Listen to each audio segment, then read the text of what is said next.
செய்திகளை பார்க்கலாம். முன்னெச்சரிக்கை இருந்தாலே எந்த பாதிப்பையும் தடுத்திடலாம். வடகிழக்கு பருவமழை குறித்த ஆலோசனை கூட்டத்தில் முதலமைச்சர் மு க ஸ்டாலின் பேச்சு. நானே உங்களை நேரில் சந்திக்க வருகிறேன். உடன்பிறப்புகளுக்கு துணை முதலமைச்சர் உதயநிதி ஸ்டாலின் வேண்டுகோள். திருப்பதி லட்டில் கலப்படம் என்பதற்கு என்ன ஆதாரம் உள்ளது? ஆந்திர முதல்வருக்கு உச்சநீதிமன்றம் கண்டனம். பிரதமர் மோடியிடம் அதானிக்காக மட்டும் கடவுள் ஏன் உதவி கேட்கிறார்? ராகுல் காந்தி பேச்சு. நாடாளுமன்றத்தில் வக்ஃப் வாரிய மசோதா நிறைவேறும். அமித்ஷா நம்பிக்கை. வழக்கு விசாரணையில் பொறுப்பற்ற பதில். தலைமை நீதிபதி கண்டனம். முன்னெச்சரிக்கை இருந்தாலே எந்த பாதிப்பையும் தடுத்திடலாம் என வடகிழக்கு பருவமழை குறித்த ஆலோசனை கூட்டத்தில் தமிழ்நாடு முதலமைச்சர் மு க ஸ்டாலின் தெரிவித்தார். தமிழ்நாட்டில் வடகிழக்கு பருவமழை அக்டோபர் மாதம் தொடங்க உள்ளது. வடகிழக்கு பருவமழை மூலம் தமிழ்நாட்டில் கனமழை பெய்ய வாய்ப்புள்ளது. இந்நிலையில் வடகிழக்கு பருவமழை முன் எச்சரிக்கை நடவடிக்கைகள் குறித்து முதலமைச்சர் மு க ஸ்டாலின் தலைமை செயலகத்தில் விரிவாக ஆலோசனை மேற்கொண்டார். தமிழ்நாடு பேரிடர் மேலாண்மை ஆணையம் மற்றும் பருவமழை முன்னேற்பாடுகள் தொடர்பான கூட்டத்தை முதலமைச்சர் மு க ஸ்டாலின் நடத்தினார். இந்த கூட்டத்தில் துணை முதலமைச்சர் உதயநிதி ஸ்டாலின், நீர்வளத்துறை அமைச்சர் துரைமுருகன், வருவாய் பேரிடர் துறை அமைச்சர் KKSSR ராமச்சந்திரன் உள்ளிட்ட அமைச்சர்கள், தலைமை செயலாளர் முருகானந்தம், வருவாய் பேரிடர் துறை செயலாளர், பொதுத்துறை செயலாளர், சென்னை மாநகராட்சி ஆணையர், போலீஸ் DGP, தீயணைப்புத்துறை இயக்குனர் உள்ளிட்ட அதிகாரிகள் கலந்து கொண்டனர். வடகிழக்கு பருவமழைக்கு முன்பாக முடிக்கப்பட வேண்டிய பணிகள் குறித்து இந்த கூட்டத்தில் விரிவாக விவாதிக்கப்பட்டது. ஒவ்வொரு மாவட்டத்திலும் நடந்து வரும் மழைநீர் வடிகால் பணிகள் எந்த அளவுக்கு உள்ளது, அதை விரைந்து முடிக்க வேண்டும் எனவும், வாய்க்கால் தூர்வாரும் பணிகளை விரைந்து முடிக்க வேண்டும் என்று முதலமைச்சர் மு க ஸ்டாலின் உத்தரவு பிறப்பித்தார். இதையடுத்து ஆலோசனை கூட்டத்தில் பேசிய முதலமைச்சர் மு க ஸ்டாலின், பருவமழையால் ஏற்படும் சவால்களை எதிர்கொண்டு பொதுமக்களின் துயரை துடைக்க அரசு நிர்வாகம் மொத்தமும் ஓர் அணியாக நின்று செயல்பட்டால் வெற்றி நிச்சயம் என தெரிவித்தார். தமிழ்நாட்டின் துணை முதலமைச்சரான உதயநிதி ஸ்டாலின், கட்சி தொண்டர்கள் தன்னை சந்திக்க சென்னைக்கு பயணம் செய்வதை தவிர்க்குமாறும் தானே நேரில் சந்தித்து வாழ்த்துக்களை பெற்றுக் கொள்வதாகவும் தெரிவித்துள்ளார். இது குறித்து தனது எக்ஸ் தள பக்கத்தில் பதிவிட்டுள்ள துணை முதலமைச்சர் உதயநிதி ஸ்டாலின், தமிழ்நாட்டின் துணை முதலமைச்சராக பொறுப்பேற்ற பிறகு முன்னாள் முதலமைச்சர் கருணாநிதியின் உயிரினும் மேலான அன்பு உடன்பிறப்புகள் தன்னை நேரில் சந்தித்து வாழ்த்த வேண்டும் என்ற முனைப்போடு தமிழ்நாட்டின் பல்வேறு பகுதிகளில் இருந்து சென்னைக்கு வருவதாகவும், உங்களுடைய அன்பு தன்னை நெகிழ செய்வதாகவும், அதற்கு என்றும் நன்றிக்குரியவனாக தான் இருப்பேன் என குறிப்பிட்டுள்ளார். மேலும் தன்னை சந்திப்பதற்காக சென்னைக்கு பயணம் செய்வதை உடன்பிறப்புகள் தவிர்க்குமாறு அன்போடும் உரிமையோடும் கேட்டுக்கொள்வதாகவும் குறிப்பிட்டுள்ளார். பல்வேறு மாவட்டங்களில் தான் அடுத்தடுத்து சுற்றுப்பயணம் மேற்கொள்ள உள்ள நிலையில் தானே நேரில் சந்தித்து உங்களின் வாழ்த்துக்களை பெற்றுக் கொள்கிறேன் எனவும் உதயநிதி ஸ்டாலின் தெரிவித்துள்ளார். திருப்பதி லட்டுவில் கலப்படம் செய்யப்பட்டதாக பொதுவெளியில் தெரிவித்தது ஏன் என ஆந்திர முதலமைச்சருக்கு உச்சநீதிமன்றம் கேள்வி எழுப்பியுள்ளது. திருப்பதி லட்டு விவகாரத்தில் உண்மைத்தன்மையை ஆராய வலியுறுத்தி YSR காங்கிரஸ் கட்சி மற்றும் பாஜக மூத்த தலைவர் சுப்பிரமணியன் சுவாமி உள்ளிட்டோர் தொடர்ந்த வழக்கு உச்சநீதிமன்ற நீதிபதிகள் PR கவாய், KV விஸ்வநாதன் அமர்வு முன் விசாரணைக்கு வந்தது. அப்போது திருப்பதி கோவிலுக்கு எத்தனை ஒப்பந்ததாரர்கள் நெய் விற்பனை செய்தனர், பிரசாத லட்டுவில் அசுத்தமான நெய் பயன்படுத்தப்பட்டதற்கான ஆதாரம் என்ன என அடுக்கடுக்கான கேள்விகளை எழுப்பிய நீதிபதிகள், சிறப்பு விசாரணைக்கு ஆணையிட்டுள்ள ஆந்திர முதலமைச்சர் முடிவுகள் வருவதற்கு முன் பொதுவெளியில் பேசியது ஏன் எனவும் கேள்வி எழுப்பினார். மேலும் சந்திரபாபு நாயுடு மத உணர்வுகளுக்கு மதிப்பளித்து திருப்பதி லட்டு விவகாரத்தை அரசியலில் இருந்து தள்ளி வைக்க வேண்டும் என கூறிய நீதிபதிகள், பிரசாதத்தில் கலப்பட நெய் பயன்படுத்தப்பட்டதாக எந்த ஆதாரமும் இல்லை என தெரிவித்தனர். அதானிக்காக மட்டும் பிரதமர் மோடியிடம் கடவுள் எப்படி உதவி கேட்கிறார் என்று புரியவில்லை என காங்கிரஸ் தலைவர் ராகுல் காந்தி தெரிவித்துள்ளார். ஹரியானா மாநிலம் அம்பாலாவில் தேர்தல் பிரச்சாரத்தின் ஒரு பகுதியாக பல்வேறு பகுதிகளில் பேரணியில் ஈடுபட்டார். அப்போது பேசிய ராகுல் காந்தி, அதானிக்காக மட்டும் கடவுள் எப்படி உதவி கேட்கிறார் என்று புரியவில்லை என தெரிவித்த அவர், பிரதமர் மோடி என்ன செய்தாலும் அது பணக்காரர்களுக்கு மட்டும்தான் எனவும், விவசாயிகளுக்காக எதுவும் செய்யவில்லை எனவும் குற்றம் சாட்டினார். ஹரியானாவில் காங்கிரஸ் ஆட்சிக்கு வந்ததும் நாங்கள் முதலில் செய்வது விவசாயிகளுக்கு குறைந்தபட்ச ஆதார் விலையை வழங்குவோம் எனவும், ஏழை பெண்களுக்கு மாதம் 2000 ரூபாய் வழங்குவோம் எனவும் தெரிவித்தார். 2 லட்சம் இளைஞர்களுக்கு வேலைவாய்ப்பு வழங்கப்படும் என தெரிவித்த ராகுல் காந்தி, இந்த வேலைவாய்ப்பு அனைத்து சாதியினருக்கும் சரிசமாக வழங்கப்படும் எனவும் தெரிவித்தார். வரும் நாடாளுமன்ற கூட்டத்தொடரில் வக்ஃப் வாரிய மசோதா நிறைவேறும் என ஒன்றிய அமைச்சர் அமித்ஷா நம்பிக்கை தெரிவித்துள்ளார். ஹரியானா மாநிலம் குர்கானில் தேர்தல் பிரச்சாரத்தில் ஈடுபட்ட அவர் வக்ஃப் வாரியத்தில் வெளிப்படைத்தன்மையை உறுதிப்படுத்தும் விதமாக இந்த மசோதா கொண்டு வரப்படுவதாக கூறினார். ஏற்கனவே கடந்த பட்ஜெட் கூட்டத்தொடரில் வக்ஃப் வாரிய மசோதா தாக்கல் செய்யப்பட்ட போதிலும் ஒருமித்த முடிவு எடுக்கப்படாததால் நாடாளுமன்ற நிலைக்குழு பரிசீலனைக்கு அனுப்பி வைக்கப்பட்டது குறிப்பிடத்தக்கது. சென்னை உயர்நீதிமன்ற நீதிபதியாக அலகாபாத் உயர்நீதிமன்ற நீதிபதியாக இருந்த ஷமீம் அகமது பதவியேற்றுக் கொண்டார். அலகாபாத் உயர்நீதிமன்ற நீதிபதியாக பதவி வகித்த ஷமீம் அகமதுவை சென்னை உயர்நீதிமன்றத்துக்கு இடமாற்றம் செய்து குடியரசுத் தலைவர் உத்தரவிட்டிருந்தார். அவருக்கு சென்னை உயர்நீதிமன்ற தலைமை நீதிபதி KR ஸ்ரீராம் பதவி பிரமாணம் செய்து வைத்தார். அவருடன் சேர்த்து சென்னை உயர்நீதிமன்ற நீதிபதிகள் எண்ணிக்கை தற்போது 67ஆக உயர்ந்துள்ளது. அனுமதிக்கப்பட்ட 75 நீதிபதிகள் பணியிடங்களில் 8 நீதிபதிகள் பதவிகள் காலியாக உள்ளன. நீதிபதி ஷமீம் அகமது அலகாபாத்தில் 1966ஆம் ஆண்டு பிறந்தார். சட்டப்படிப்பை முடித்து 1993ஆம் ஆண்டு வழக்கறிஞராக பணியை துவக்கிய அவர் 2019ஆம் ஆண்டு அலகாபாத் உயர்நீதிமன்ற கூடுதல் நீதிபதியாகவும் 2021ஆம் ஆண்டு நிரந்தர நீதிபதியாகவும் நியமிக்கப்பட்டார் என்பது குறிப்பிடத்தக்கது. உச்சநீதிமன்ற வழக்கு விசாரணையின் போது பொறுப்பற்ற முறையில் யா என ஆங்கிலத்தில் பதிலளித்த வழக்கறிஞரை தலைமை நீதிபதி DY சந்திரசூட் கண்டித்தார். ஓய்வு பெற்ற உச்சநீதிமன்ற தலைமை நீதிபதியும் மாநிலங்களவை உறுப்பினருமான ரஞ்சன் கோகோய்க்கு எதிராக வழக்கறிஞர் ஒருவர் மனு தாக்கல் செய்தார். இந்த மனு தலைமை நீதிபதி DY சந்திரசூட் முன் விசாரணைக்கு வந்தபோது அவர் எழுப்பிய கேள்விகளுக்கு மனுதாரர் தரப்பு வழக்கறிஞர் யா என ஆங்கிலத்தில் ஒற்றை வார்த்தையில் பதிலளித்தார். இதனால் கடுப்பான தலைமை நீதிபதி இது ஒன்றும் காப்பி கடை இல்லை என்றும் கேள்விகளுக்கு உரிய முறையில் பதிலளிக்குமாறும் கண்டித்தார். அத்துடன் சட்டப்பிரிவு 32 கீழ் ஓய்வு பெற்ற உச்சநீதிமன்ற தலைமை நீதிபதிக்கு எதிராக மனு தாக்கல் செய்ய இயலாது என்று கூறி மனுவை தள்ளுபடி செய்தார். மார்க்சிஸ்ட் கம்யூனிஸ்ட் கட்சியில் பிரகாஷ் காரத்துக்கு இடைக்கால பொறுப்பு வழங்கப்பட்டது. மார்க்சிஸ்ட் கம்யூனிஸ்ட் கட்சியின் பொதுச் செயலாளர் சீதாராம் ஜெயசூரி சுவாச தொற்று பாதிப்பு ஏற்பட்டு டெல்லி எய்ம்ஸ் மருத்துவமனையில் அனுமதிக்கப்பட்டு சிகிச்சை பெற்று வந்த நிலையில் அவர் கடந்த 12ஆம் தேதி உயிரிழந்தார். இந்நிலையில் டெல்லியில் மார்க்சிஸ்ட் கம்யூனிஸ்ட் கட்சியின் மத்திய குழு கூட்டம் நடைபெற்றது. அதில் மதுரையில் 2025ஆம் ஆண்டு ஏப்ரல் மாதம் நடைபெற இருக்கும் கட்சியின் அகில இந்திய மாநாட்டில் அடுத்த பொதுச் செயலாளரை தேர்வு செய்யும் வரை கட்சியின் அரசியல் குழு மற்றும் மத்திய குழுவின் இடைக்கால ஒருங்கிணைப்பாளராக பிரகாஷ் காரத் தேர்வு செய்யப்பட்டார். நாகையில் நடுக்கடலில் மீனவர்கள் மோதிக்கொண்ட சம்பவத்தை தொடர்ந்து செருதூர் பகுதி மீனவர்கள் ஒருநாள் வேலை நிறுத்தத்தில் ஈடுபட்டுள்ளனர். நாகை மாவட்டம் செருதூர் பகுதியை சேர்ந்த பைபர் படகு மீனவர்கள் கோடியக்கரை கடற்பகுதியில் மீன்பிடித்துக் கொண்டிருந்தனர். அப்போது அங்கு வந்த அக்கரைப்பேட்டையை சேர்ந்த விசைப்படகு மீனவர்கள் செருதூர் மீனவர்கள் மீது தாக்குதல் நடத்தியுள்ளனர். இதில் படுகாயமடைந்த செருதூர் மீனவர்கள் 3 பேர் நாகப்பட்டினம் அரசு மருத்துவமனையில் சிகிச்சை பெற்று வருகின்றனர். இந்த சம்பவம் தொடர்பாக அக்கரைப்பேட்டை மற்றும் செருதூர் மீனவர்கள் இடையே ஆலோசனை கூட்டம் நடைபெற்றது. இந்நிலையில் மீனவர்கள் மீதான தாக்குதலை கண்டித்து செருதூர் பகுதி மீனவர்கள் வேலை நிறுத்தத்தில் ஈடுபட்டுள்ளனர். இதனால் 300க்கும் மேற்பட்ட பைபர் படகுகள் கரையில் நிறுத்தி வைக்கப்பட்டுள்ளன. ஒரே நாடு ஒரே தேர்தல் முறையை அமல்படுத்த ஒன்றிய அரசு தீவிரம் காட்டி வரும் நிலையில் சட்ட திருத்தங்கள் உள்ளிட்டவை தொடர்பாக வரும் நாடாளுமன்ற தொடரிலேயே 3 மசோதாக்களை தாக்கல் செய்ய திட்டமிடப்பட்டுள்ளது. மக்களவை சட்டசபைகள் மற்றும் உள்ளாட்சி அமைப்புகளுக்கு ஒரே நேரத்தில் தேர்தல் நடத்துவதில் பிரதமர் மோடி தலைமையிலான ஒன்றிய அரசு தீவிரம் காட்டி வருகிறது. இதற்கான சாத்தியக்கூறுகள் தொடர்பாக ஆய்வு செய்ய முன்னாள் குடியரசுத் தலைவர் ராம்நாத் கோவிந்த் தலைமையில் உயர்நிலை குழு அமைக்கப்பட்டு அறிக்கை தாக்கல் செய்யப்பட்டது. இதனைத் தொடர்ந்து குழுவின் பரிந்துரைகளுக்கு ஒன்றிய அமைச்சரவை அண்மையில் ஒப்புதல் அளித்த நிலையில் இது தொடர்பான ஆலோசனைகள் தீவிரமாக நடந்து வருகின்றன.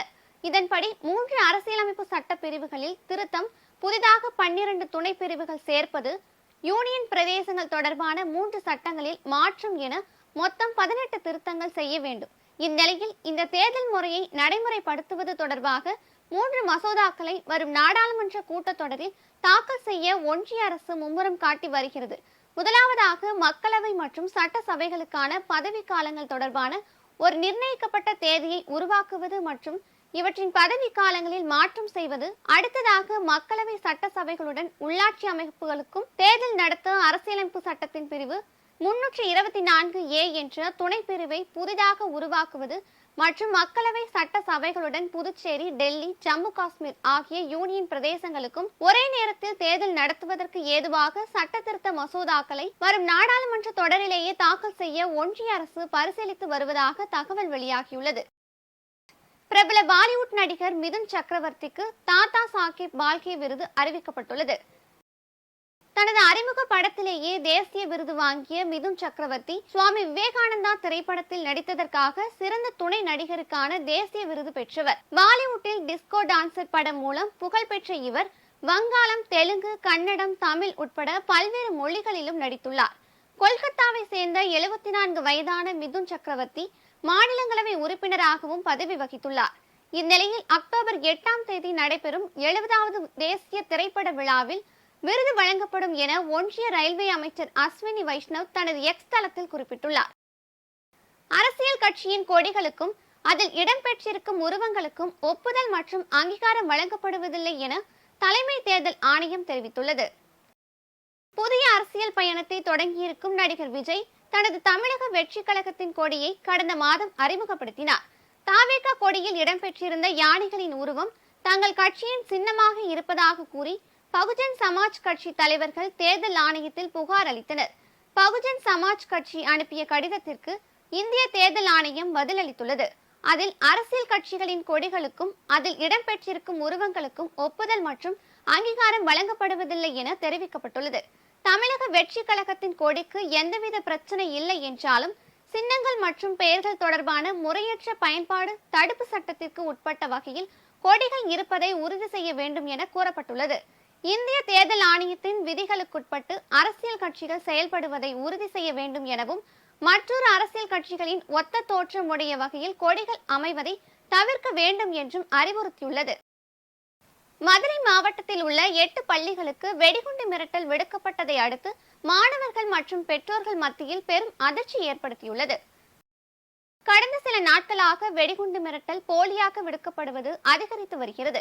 அந்த வகையில் தற்போது மதுரையில் நரிமேடு, பொன்மேனி, நாகமலை உள்ளிட்ட பகுதிகளில் இயங்கும் பள்ளிகளுக்கு மின்னஞ்சல் வாயிலாக வெடிகுண்டு மிரட்டல் வந்ததாக கூறப்படுகிறது. இதுவரை மதுரையில் மட்டும் 8 பள்ளிகளில் வெடிகுண்டு மிரட்டல் வந்துள்ளதாகவும் இதனை அடுத்து நடத்தப்பட்ட சோதனைகளில் இது வெறும் வதந்தி என்றும் வெடிகுண்டு எதுவும் கண்டுபிடிக்கப்படவில்லை என்றும் கூறப்படுகிறது. வெடிகுண்டு மிரட்டல் வந்த அனைத்து பள்ளிகளிலும் தீவிர சோதனை நடத்தப்பட்டு முடிவடைந்ததாகவும், எனவே மாணவர்கள், பெற்றோர்கள், ஆசிரியர்கள் அச்சப்பட தேவையில்லை என்றும் தெரிவிக்கப்படுகிறது. விருதுநகர் மாவட்ட ஆட்சியர் அலுவலகம் முன்பு மண்ணெண்ணெய் ஊற்றி தற்கொலைக்கு முயற்சி செய்த தம்பதியினரால் பரபரப்பு ஏற்பட்டது.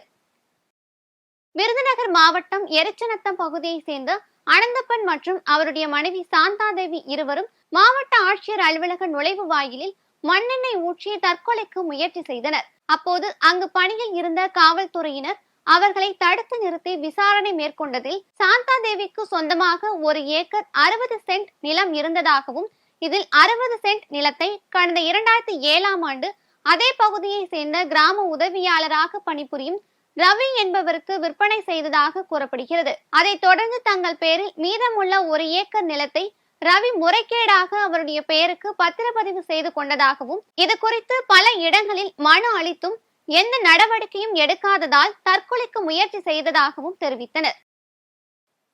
திருப்பத்தூரில் ராணுவ வீரரின் வீட்டில் 9 சவரன் நகை மற்றும் 5000 ரூபாய் பணம் கொள்ளையடிக்கப்பட்ட சம்பவம் பரபரப்பை ஏற்படுத்தியுள்ளது. திருப்பத்தூர் மாவட்டம் பனியாண்டப்பள்ளி ஊராட்சிக்குட்பட்ட பாரதி நகர் பகுதியை சேர்ந்த வெங்கடேசன் என்பவர் உத்தரகாண்டில் ராணுவ வீரராக பணிபுரிந்து வருகிறார். இந்த நிலையில் பாரதி நகர் பகுதியில் வெங்கடேசனுக்கு சொந்தமான வீட்டின் மேல் மாடியில் உள்ள இரும்பு கேட்டை உடைத்து அலமாரியில் உள்ள 9 சவரன் தங்க நகை மற்றும் 5000 ரூபாய் பணத்தை திருடி சென்றுள்ளனர். பின்னர் தகவல் அறிந்து சம்பவ இடத்திற்கு விரைந்து வந்த கந்தளி காவல்துறையினர் வழக்கு பதிவு செய்து விசாரணை மேற்கொண்டு வருகின்றனர். திருப்பூர் அருகே 2 நண்பர்களுக்கிடையே ஏற்பட்ட தகராறில் ஒருவர் கொலை செய்யப்பட்ட சம்பவம் அதிர்ச்சியை ஏற்படுத்தியுள்ளது. திருப்பூர் முருகம்பாளையம் பகுதியை சேர்ந்தவர் அழகுராஜா. இவர் தனது மனைவி மற்றும் குடும்பத்தினருடன் ஒன்றாக வசித்து வருகிறார். மேலும் அதே பகுதியில் வசித்து வரும் வசந்தகுமார் என்பவருடன் ஏற்பட்ட பழக்கம் காரணமாக இருவரும் ஒன்றாக மது அருந்தி வந்துள்ளனர். அப்போது வசந்தகுமாரின் தாய் குறித்து அழகுராஜா தவறாக பேசியதாக கூறப்படுகிறது.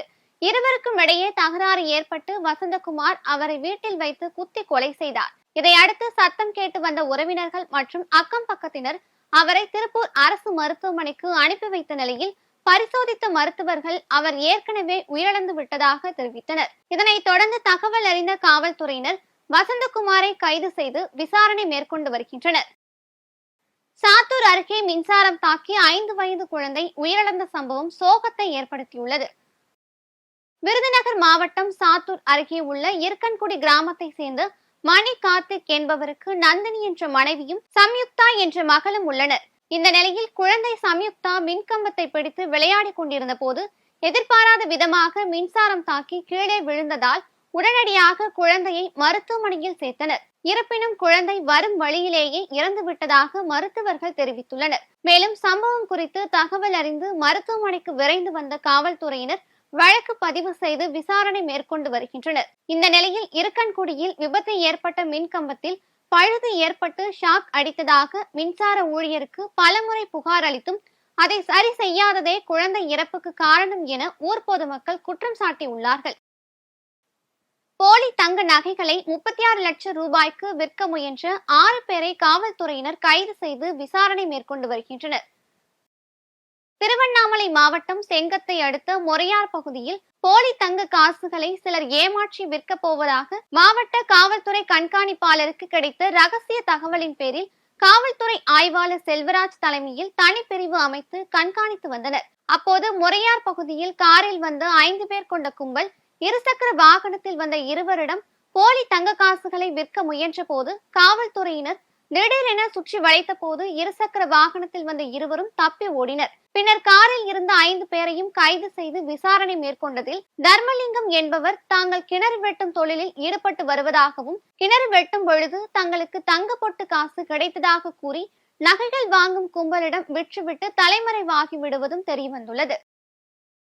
பல்வேறு மாவட்டங்களில் நடைபெற்ற நிகழ்வுகளை களத்தில் மதிமுகம் பகுதியில் பார்க்கலாம்.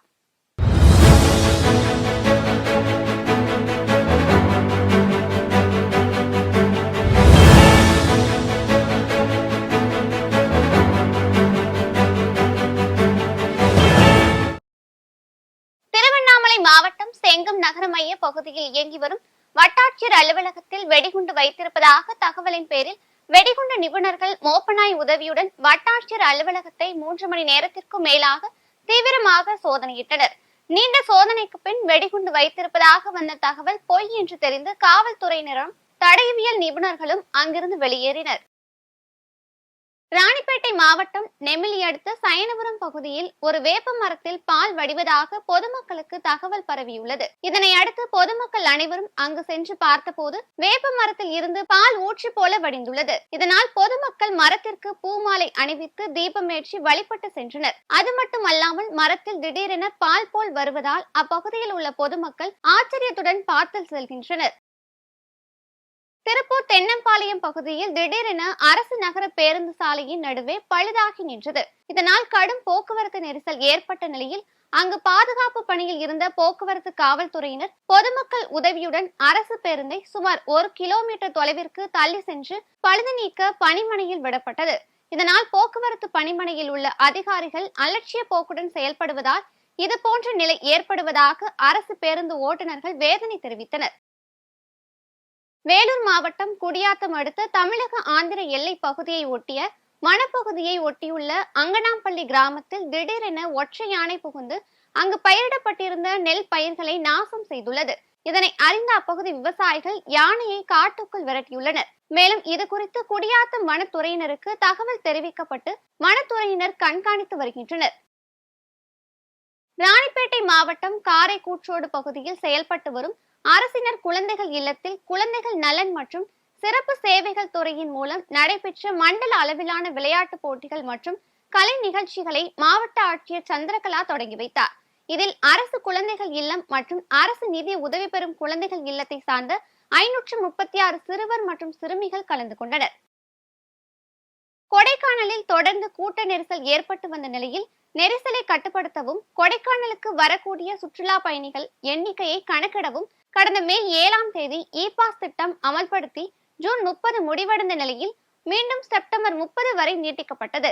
இந்நிலையில் இ-பாஸ் திட்டம் இன்றுடன் நிறைவு பெறுவதால் தொடர்ந்து இந்த திட்டம் நீட்டிக்கப்படுமா அல்லது ரத்து செய்யப்படுமா என்ற குழப்பத்தில் பொதுமக்கள் இருந்து வருகின்றனர்.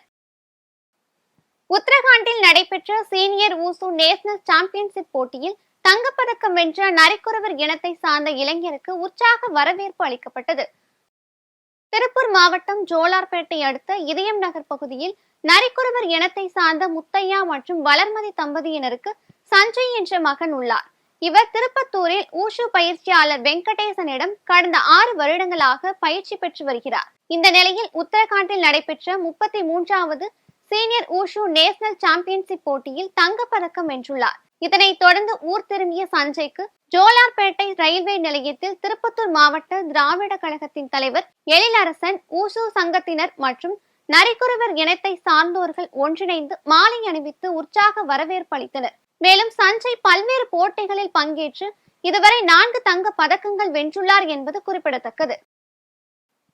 திருப்பத்தூர் அருகே நடைபெற்ற முதலமைச்சர் கோப்பையில் வெற்றி பெற்ற விளையாட்டு வீரர்களுக்கு பதக்கம் மற்றும் சான்றிதழ்களை மாவட்ட ஆட்சியர் தர்பகராஜ் வழங்கினார். திருப்பத்தூர் மாவட்டம் ஜோலார்பேட்டையில் உள்ள விளையாட்டு அரங்கில் முதலமைச்சர் கோப்பைக்கான மாவட்ட அளவிலான கிரிக்கெட், கபடி, கால்பந்து, செஸ் உள்ளிட்ட 30க்கும் மேற்பட்ட விளையாட்டு போட்டிகள் கடந்த 15 நாட்களுக்கும் மேலாக நடைபெற்று வந்த நிலையில் இந்த போட்டிகளில் சுமார் 6000க்கும் மேற்பட்ட விளையாட்டு வீரர்கள் பங்கேற்று வெற்றி பெற்றனர். இதனை அடுத்து வெற்றி பெற்ற விளையாட்டு வீரர்களுக்கு பதக்கம் மற்றும் சான்றிதழ்களை மாவட்ட ஆட்சியர் தர்பகராஜ் வழங்கினார். மேலும் இந்த நிகழ்ச்சியில் பள்ளி, கல்லூரி மாணவர்கள், உடற்கல்வி ஆசிரியர்கள், மாணவர்களின் பெற்றோர்கள் என பலர் கலந்து கொண்டனர். கரூர் அருகே அப்பல்லோ மருத்துவமனை சார்பில் உலக இதய தினத்தை முன்னிட்டு இதய வடிவிலான பலூன்களை கையில் ஏந்தியபடி 300க்கும் மேற்பட்டோர் பேரணியாக சென்றனர். கரூர் கோவை சாலையில் அமைந்துள்ள அப்பல்லோ மருத்துவமனை சார்பாக உலக இதய தினத்தை முன்னிட்டு கரூர் சரக துணை காவல் கண்காணிப்பாளர் செல்வராஜ் விழிப்புணர்வு பேரணியை கொடியசைத்து தொடங்கி வைத்தார். இந்த விழிப்புணர்வு பேரணியில் மருத்துவ மற்றும் நர்சிங் கல்லூரிகளை சேர்ந்த மாணவ மாணவிகள் சுமார் 300க்கும் மேற்பட்டோர் இந்த விழிப்புணர்வு பேரணியில் கலந்து கொண்டு இதய வடிவிலான பலூன்களை கையில் ஏந்தி கொண்டு பொதுமக்களுக்கு விழிப்புணர்வு ஏற்படுத்தினர். பின்னர் கரூர் பேருந்து நிலைய ரவுண்டானா அருகில் தொடங்கி வையாபுரி நகர் வழியாக மருத்துவமனையில் இந்த விழிப்புணர்வு பேரணி நிறைவு பெற்றது. அரியலூர் அருகே சிறுநீரக நோயால் பாதிக்கப்பட்ட தனது குழந்தையின் உயிரை காப்பாற்றி தரும்படி பெற்றோர் மாவட்ட ஆட்சியரிடம் மனு அளித்தனர். அரியலூர் மாவட்டம் வரதராஜன்பேட்டை கிராமத்தை சேர்ந்தவர் ஆரோக்கியராஜ். இவரது மனைவி நிர்மலா மேரி. இவர்களுக்கு 3 குழந்தைகள் உள்ளனர். முதல் குழந்தையான அபிதா சிறுநீரக நோயால் பாதிக்கப்பட்டு கடந்த 12 வருடங்களாக சிகிச்சை பெற்று வருகிறார். இதைத் தொடர்ந்து அரசு மருத்துவக் கல்லூரி மருத்துவமனையில் 1 மாதம் சிகிச்சை பெற்ற நிலையில் அதற்கு மேல் சிகிச்சை அளிக்க மருந்து, மாத்திரைகள் இருப்பில் இல்லை என அரசு மருத்துவக் கல்லூரி நிர்வாகம் கைவிட்டனர். இந்நிலையில் அரசு மருத்துவக் கல்லூரிகளில் தனது குழந்தைக்கு சிகிச்சை அளிக்க நடவடிக்கை எடுக்க வேண்டும் மற்றும் சிறுநீரக மாற்றி தனது குழந்தையின் உயிரை காப்பாற்ற வேண்டும் என நிர்மலா மேரி தனது கணவருடன் மாவட்ட ஆட்சியர் ரத்னசாமியை சந்தித்து கோரிக்கை மனு அளித்தனர். இதையடுத்து மாவட்ட ஆட்சியர் அரசு மருத்துவக் கல்லூரி மருத்துவமனையில் சிகிச்சை அளிக்க நடவடிக்கை எடுப்பதாக கூறினர். சர்வதேச விண்வெளி மையம் சென்றடைந்த நாசா விண்வெளி வீரர்களை சுனிதா வில்லியம்ஸ், புட்ச் வில்மோர் ஆகியோர் வரவேற்றனர். அமெரிக்க விண்வெளி ஆய்வு நிறுவனமான நாசா சார்பில் இந்திய வம்சாவளியை சேர்ந்த சுனிதா வில்லியம்ஸ் மற்றும் புட்ச் வில்மோர் ஆகியோர் கடந்த ஜூன் 5ஆம் தேதி சர்வதேச விண்வெளி மையத்திற்கு சென்றனர். போயிங் ஸ்டார்லைனர் ராக்கெட் மூலம் விண்வெளிக்கு சென்ற இருவரும் ஆய்வு நடத்திவிட்டு ஜூன் 14ஆம் தேதி பூமிக்கு திரும்ப திட்டமிடப்பட்டிருந்த நிலையில் ஸ்டார்லைனரில் ஏற்பட்ட தொழில்நுட்ப கோளாறு காரணமாக இருவரும் பூமிக்கு திரும்புவதில் சிக்கல் ஏற்பட்டது. இதனைத் தொடர்ந்து இருவரையும் பூமிக்கு அழைத்து வர பல்வேறு முயற்சிகள் மேற்கொள்ளப்பட்ட நிலையில் எந்த பலனும் எட்டாததால் அடுத்த ஆண்டு பிப்ரவரியில் தான் பூமிக்கு திரும்புவார்கள் என நாசா அறிவித்தது. இதனிடையே விண்வெளியில் இருக்கும் சுனிதா வில்லியம்ஸ் மற்றும் புட்ச் வில்மோர் இருவரையும் மீட்க எலான் மஸ்கின் ஸ்பேஸ் எக்ஸ் நிறுவனத்தின் விண்கலம் விண்ணுக்கு புறப்பட்டது.